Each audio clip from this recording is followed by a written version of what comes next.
Bueno, bienvenidos entonces a la segunda sesión de hoy sábado 25 de abril. Vamos a continuar con nuestro derrotero. Estamos mirando los procesos declarativos y entonces procedemos con el de la entrega de la cosa del tradente al adquirente. ¿Qué hay que tener en cuenta aquí procesalmente? El fin es obtener que el tradente sea constreñido a realizar la entrega material del bien porque así se comprometió. Se da únicamente para bienes inmuebles, para muebles, para la ejecución en estos casos de bienes muebles toca proceder a la ejecución por una obligación de dar. Pero aquí estamos frente a inmuebles y estamos en ese compromiso que se hizo. Entonces que el tradente sea obligado a realizar la entrega material del bien. La competencia mira la cuantía y el factor territorial. Con el asocio de los dos pues se obtiene el juez natural. ¿Quién es legitimado? Específico, la persona en cuyo favor se ha transferido o constituido un derecho real principal y, digámoslo así, se ha incumplido. El anexo obligatorio aquí tendrá que ser la escritura pública que contenga la cláusula de la obligación de entregar con calidad exigible. Puede prosperar la oposición de terceros poseedores que no deriven su derecho del tradente. Y si el demandado no se opone ni excepciona, se produce la sentencia ordenando la entrega. Y si llega a haber contrato de arrendamiento, hay que tener cuidado, porque si es anterior a la tradición del bien, pues el derecho del arrendatario subsiste, hay que respetarlo. Pero si se hace la cesión a favor del demandante, en ese caso se hace la cesión a favor del demandante. Si es posterior, ya se produce directamente el despojo, porque allí ya habría mala fe o por lo menos ya tendría que estar enterado. Y al estar enterado, pues no podría valerse de hacer subsistir un contrato de arrendamiento. Entonces hay que tener en cuenta si es anterior a la tradición o si es posterior, porque su tratamiento es muy diferente. El 379 nos habla de la rendición provocada de cuentas. Entonces aquí, ¿de qué se trata? Pues de rendir unas cuentas de una gestión, advirtiendo que la gestión puede ser positiva o negativa, dependiendo, pero en los dos casos se puede dar. Se tiende a pensar más que solo es por gestiones positivas, no, en el ejercicio puede salir también negativa. ¿Cuándo se puede dar? Pues en el caso de guardadores, tutores o curadores, ¿cierto? Albacea, el mandatario, el secuestre, curador de herencia adyacente, al síndico, administrador de bienes, a todos ellos les podemos pedir que es obligatoria que nos rinda o que rinda las cuentas. En este caso, hay que tener en cuenta que el juramento estimatorio, lo que se le alude o considere deber, es en eso donde estriba. No se aplicará en este caso la sanción del artículo 206, porque realmente no hay juramento estimatorio, dado que lo estimado no son indemnizaciones ni compensaciones, ni frutos ni mejoras, que es cuando procede técnicamente el juramento estimatorio. El doctor Ramiro Bejanano sostiene que el monto debería resolverse por incidente. Bueno, es su opinión, la cual yo comparto, y efectivamente, si se trata solo del monto, debería resolverse vía incidente.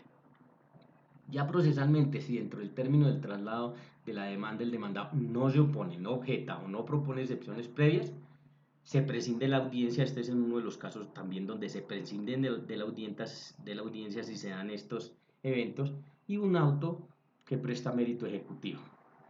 Para objetar la estimación del demandado, pues cuentas con soporte, lo podría hacer, pero debidamente justificado con los soportes detallados y específicos. Y si el demandado alega que no está obligado a rendir las cuentas, pues se resuelve en la sentencia. Si en esta se ordena la rendición, el juez otorgará un término prudencial, un término judicial, para que las presente con los respectivos documentos. De esas cuentas rendidas, se le corre traslado al demandante por 10 días y entonces dos eventos: que formule o no objeciones.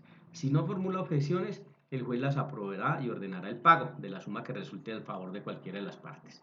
Este auto, aunque es interlocutorio, no admite recurso y presta mérito ejecutivo.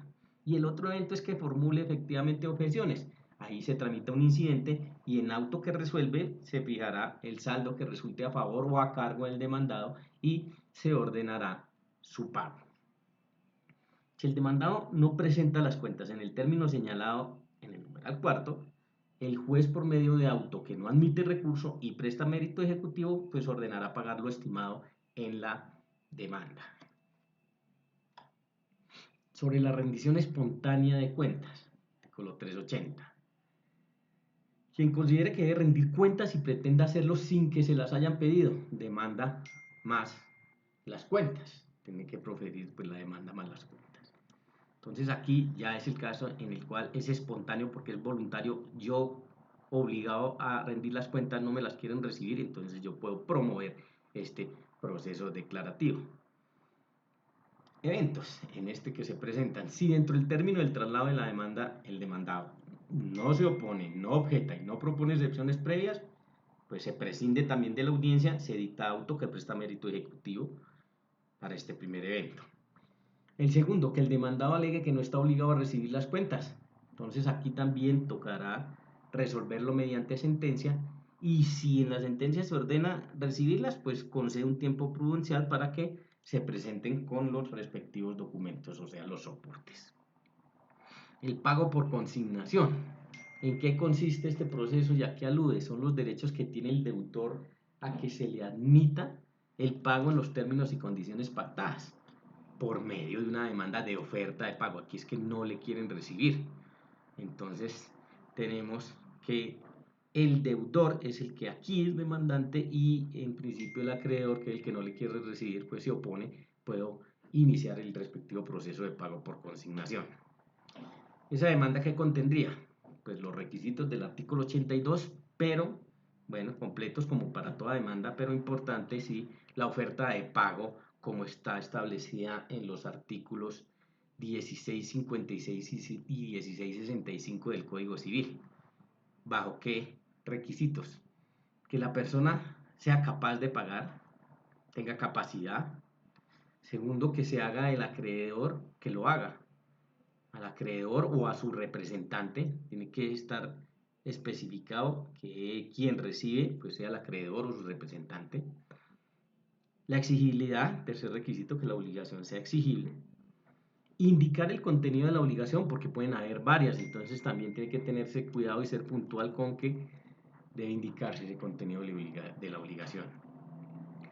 Y por último, el quinto sería que se ofrezca pagar en el lugar pactado, porque hay que respetar todas las cláusulas por el acuerdo de voluntades a las que llegaron.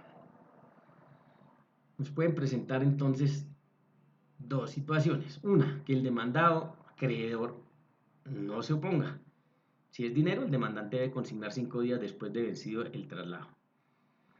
Ramiro Bejarano aquí también opina que debería aportarse la consignación con la demanda, si fuese el caso. También comparto ese criterio. Y si es de otra naturaleza, se secuestra el bien, o sea, para obligaciones de dar sumas de dinero opera, para las otras pues toca secuestrar el bien. Entonces, consignado o secuestrado, dependiendo de la obligación de que se trate, la sentencia declarando válido el pago. Si no se consigna o se secuestra el bien, no se presentan los bienes, pues la sentencia será desestimatoria e inapelable. Y la segunda situación es que el demandado acreedor se oponga. Entonces aquí únicamente durante el traslado el juez por auto irrecurrible ordenará el pago o el secuestro dependiendo también de la obligación y sigue adelante el proceso. Si no consigna, pues la consecuencia será también sentencia desestimatoria de las pretensiones, sentencia que es inapelable. La sentencia que declara válido el pago, entonces, ¿qué ordenará? Primero, la cancelación de los gravámenes de la obligación. Segundo, la restitución de los bienes dados en garantía. Tercera, la entrega de los depósitos judiciales al demandado si hay lugar. Y cuarto, la entrega de los bienes al demandado por parte del secuestre, también dependiendo de la obligación a que haya lugar. El parágrafo dice que el demandante podrá hacer uso del artículo 1664 del Código Civil. ¿Qué dice este artículo? Hace alusión al retiro de la consignación, que manifiesta que mientras la consignación no haya sido aceptada por el acreedor o el pago declarado suficiente por sentencia que ya esté en firme, o sea que tenga fuerza de cosa juzgada, puede el deudor retirar la consignación, y retirada se mirará como de ningún valor ni efecto respecto del consignante de sus codeudores y fiadores, y simplemente la obligación persistiría bajo las condiciones originales.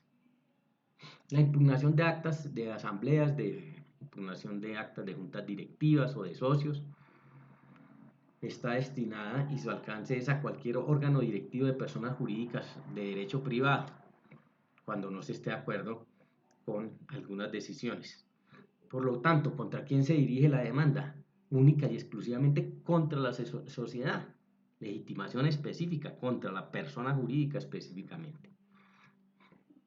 Pueden promoverse tres tipos de pretensiones: o la nulidad, o la inexistencia, o la oponibilidad. La nulidad, por ejemplo, decisiones sin quórum, ¿no?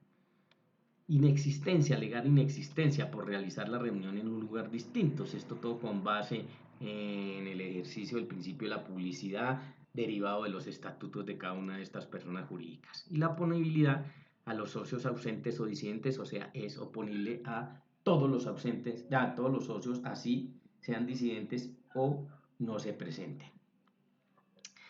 La suspensión provisional de los efectos. Entonces se puede pedir con la demanda suspensión provisional de los efectos del acto impugnado por los posibles perjuicios que se puedan llegar a causar.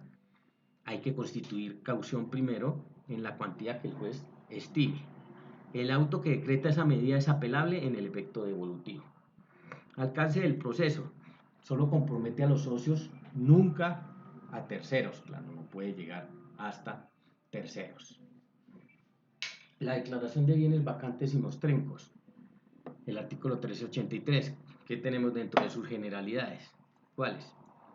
Pues bienes de este tipo. ¿Cuál es su característica? Son bienes sin dueño aparente o conocido.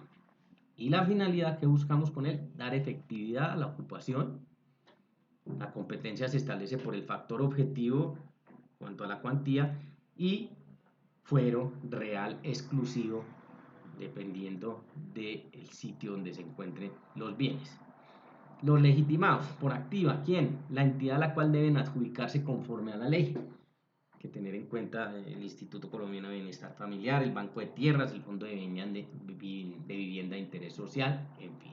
Y si el particular se encuentra el bien, puede pactar una remuneración, está consagrado en la ley, ¿no? Legitimados por pasiva, ¿quién? Titulares de derechos reales principales, poseedores e indeterminados.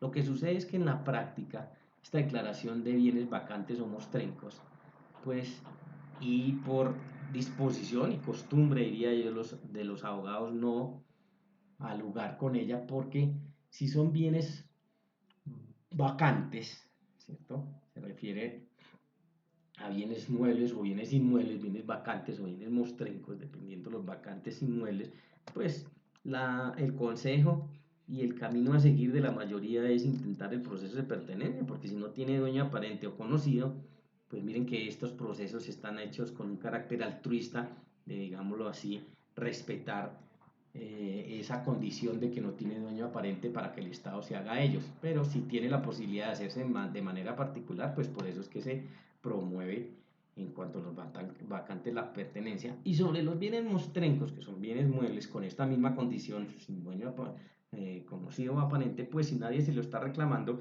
el consejo que suelen darles es que haga uso del bien mueble hasta que ya cumpla su misión, que no tiene por qué, o no le aconseja mejor que vaya a tenerlo que compartir en el Estado, pudiendo él optar por el uso y goce de ese bien mueble.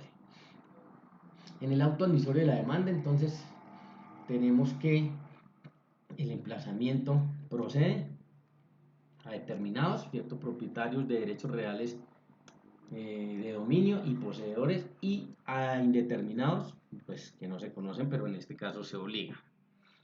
Ordena la inscripción de la demanda si son inmuebles y el secuestro si son bienes muebles. Si durante la diligencia aparece alguien que demuestre algún derecho que esté a nombre de otra, la diligencia de secuestro, se prescinde del secuestro y se previene a dicha persona para que comparezca al proceso a defender sus derechos. Para que proceda la declaración de vacancia de un inmueble rural, se requiere que el demandante haya demostrado que aquel salió legalmente del patrimonio de la nación. En este proceso entonces se aplican los numerales 5, 6, 7, 8 y 9 del artículo 375 de la pertenencia, ¿no? Acompañar la demanda del certificado de registro. En el auto admisorio se ordena la inscripción de la demanda, el emplazamiento por el 108, el tema de la valla, la elaboración de la valla, curador al ítem para indeterminados y determinados cuya dirección se ignore, y obligatoria la inspección judicial que puede ahí mismo dictar sentencia, y es lo ideal y afortunadamente es como ahora lo están haciendo nuestros jueces. Bueno, yo creo entonces hasta aquí con esta segunda intervención, esta segunda conferencia de este sábado 25 de abril.